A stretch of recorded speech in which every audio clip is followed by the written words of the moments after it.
Se você quer entender o fenômeno do catolicismo estereotipado aqui no Brasil, e eu gostaria de ter entendido isso muitos anos atrás, então te recomendo que você gaste agora alguns minutinhos aqui com o Padre Douglas Pinheiro para que você possa compreender isso de uma perspectiva que pode mudar a maneira como você enxerga o assunto de uma vez por todas.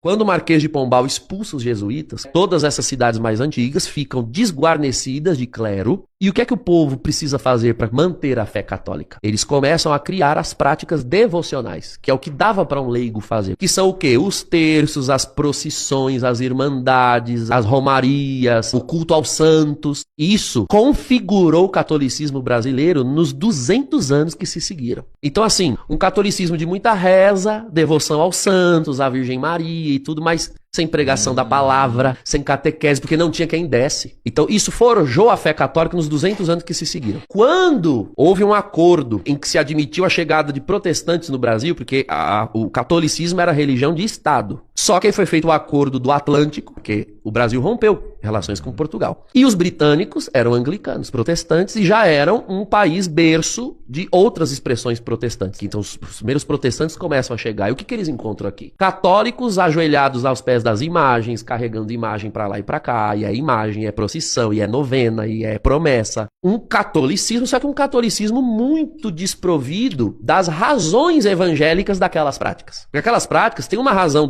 evangélica, bíblica. Só que quando você não injeta constantemente essa razão, você corre o risco de ficar com a prática desconectada das razões bíblicas, espirituais, autênticas. E é esse cenário de catolicismo que você tem, sobretudo, nas cidades mais antigas e nos interiores do Brasil. Nordeste, interior de Minas, Norte, Centro-Oeste, é o que você tem. Rudimentos básicos da fé cristã foram ficando para trás. A pessoa era muito devota, sei lá, de São Francisco ou de Santo Antônio, mas ela não sabe se Jesus é Deus ou não é. Sabe? Umas coisas básicas. Então você imagina, os protestantes chegam aqui e encontram esse tipo de cristianismo católico. Sim. Só que um catolicismo evidentemente manco por circunstâncias históricas. E aqui foi que começou a guerra. Porque então eles começam a cooptar os católicos para o evangelicalismo e protestantismo. Por quê? Porque os protestantes começam a pregar os rudimentos. E são esses rudimentos que dão consistência à vida espiritual do cristão. Então, quanta gente que, eu era católico, mas hoje eu aceitei Jesus. Essa expressão aceitar Jesus era muito usada pelos pregadores dominicanos no século XIII, quando faziam missões pela Europa. Domingos de Gusmão, Vicente Ferrer. Eles faziam grandes concentrações nas praças, pregavam o evangelho básico, o amor de Deus, o pecado, a salvação, e chamavam as pessoas para render as suas vidas a Jesus. E no final rezavam uma missa. Isso se fazia na Europa no século XIII. Mas aqui, América Latina, porque isso aconteceu não só com a colônia de Portugal e depois Brasil, como em colônias espanholas aconteceu mesmo. Nos países de língua hispânica aqui em torno. Então é o que a gente chama assim de catolicismo devocionista. Muito voltado para as devoções. A pessoa vai à Aparecida todo ano. E ela crê que é católica. Não, eu sou católica, eu fui batizado criança, minha avó era muito católica, minha mãe.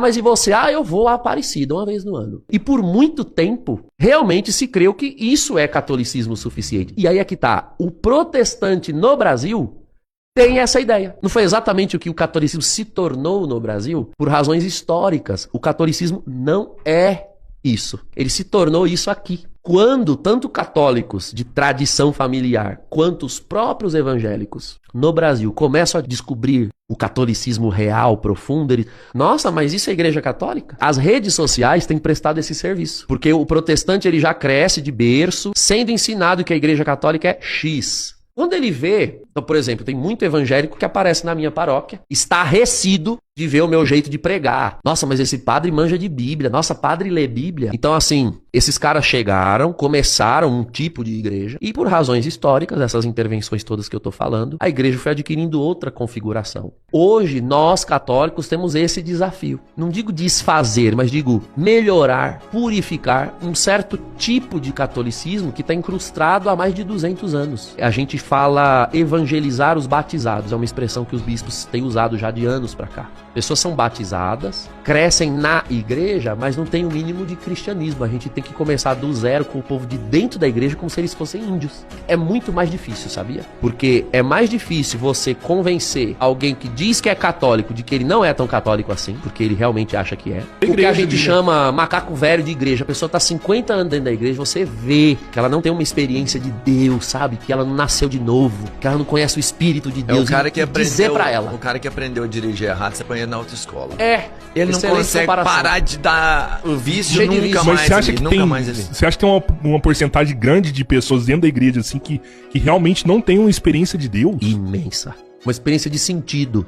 Todo católico pode porque- ter essa experiência? Claro, deve, porque senão não é um católico de fato. Eu tenho feito essa experiência nesses anos de ministério. Sem brincadeira. Não vou nem aumentar nem diminuir pra vocês. Eu, o tempo todo, pego senhores, senhoras, gente que sempre foi da igreja, dizer, padre, eu realmente me converti aí, hoje com essa sua pregação. A pessoa se converteu agora, com 70 anos. Ela tá desde pequena na igreja, fez primeira comunhão com 6 anos. Mas ela faz a experiência de conversão agora, quer dizer, é como você levantar uma casa pra pôr a fundação. Porque já construíram sem a fundação. Mas espiritualmente, isso é possível. É só pregar.